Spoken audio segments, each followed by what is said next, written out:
MMC महसूल सहाय्यक रावेर तहसील कार्यालय जिल्हा जळगाव एका नवीन जी.आर. आणि एका नवीन माहितीसह मी तुमच्यासमोर उपस्थित आहे. हा जी.आर. आणि ही माहिती धाराशिव जिल्ह्यातील जनतेसाठी आहे. मित्रांनो, धाराशिव जिल्ह्यामध्ये ज्या काही वेगवेगळ्या नगर परिषद आहेत त्या वेगवेगळ्या नगर परिषदेसाठी महाराष्ट्र शासनाने निधी उपलब्ध करून दिलेला आहे आणि तो निधी कुठल्या कुठल्या नगर परिषदेला किती उपलब्ध झालेला आहे ही माहिती सर्वसामान्य जनतेलाही माहिती असावी हा व्हिडिओ मागचा उद्देश आहे. हा जी.आर. आता आपण पाहूयात.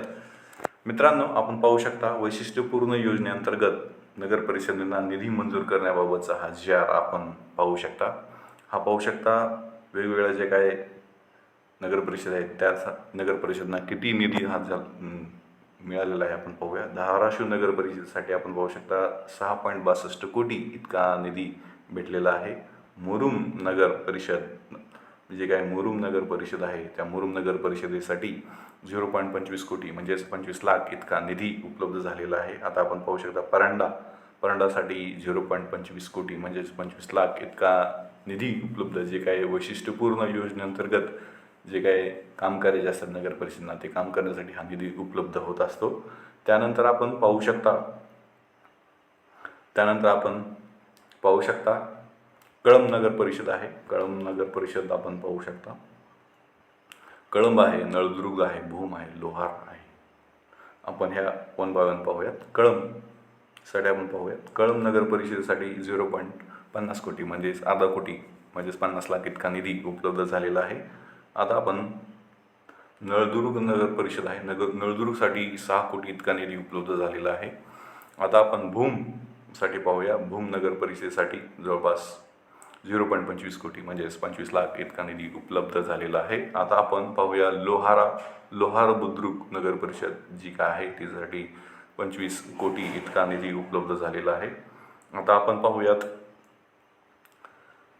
लोहारानंतर उमरगा जी काय नगर परिषद आहे 0.50 कोटी म्हणजेच 50 लाख इतका निधी उपलब्ध झालेला आहे. आता आपण तुळजापूर जे काय आपलं तुळजाभवानी मातेचं मंदिर जिथं आहे आपली आराध्य देवता आहे ती तुळजापूर मंदिर त्या तुळजापूर नगर परिषदेसाठी जवळपास 8.49 कोटी म्हणजेच 8.5 कोटी इतका निधी दिलेला आहे तिथलं वैशिष्ट्यपूर्ण काम करण्यासाठी त्या नगर परिषदेला. आता आपण वाशी नगर परिषद जी आहे वाशीसाठी पाहूयात. वाशीसाठी 2.18 कोटी इतका निधी उपलब्ध झालेला आहे.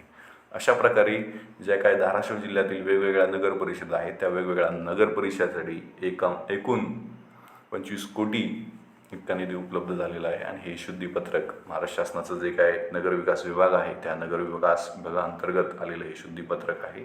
आणि हे दिनांक 29 सप्टेंबर 2025च्या दिवशी आलेलं आहे. आणि आणखी एक शुद्धीपत्रकात त्यांनी असं सांगितलेलं आहे जे की धाराशिव नगर परिषद क्षेत्र आहे. धाराशिव नगर परिषद क्षेत्र त्या धाराशिव नगर परिषद क्षेत्रामध्ये ईदगाह मैदानाजवळ शादीखाना बांधण्यासाठी 100 लाख म्हणजे 1 कोटी इतका निधी दिला होता.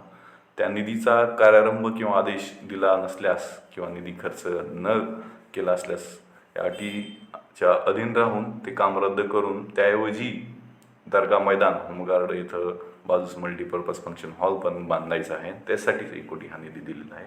अशा प्रकारे आपण पाहिलं की धाराशिव जिल्ह्यामधल्या जे काही वेगवेगळ्या नगर परिषद आहेत त्या वेगवेगळ्या नगर परिषदेसाठी जे काही वैशिष्ट्यपूर्ण काम करायचं असते त्या वैशिष्ट्यपूर्ण योजनेअंतर्गत जवळपास 25 कोटी निधी उपलब्ध करून दिलेला आहे. अशा प्रकारे नवनवीन जी.आर. आणि नवीन माहिती मी तुमच्यापर्यंत आणत असतो. सर्वसामान्य आणि शेतकरी बांधवांसाठी मी व्हिडिओ बनवत असतो. हा व्हिडिओ आणि ही माहिती तुम्हाला आवडत असेल तर व्हिडिओ नक्कीच तुम्ही लाईक करा. धाराशिववासियांपर्यंत हा तुम्ही व्हिडिओ शेअर करा.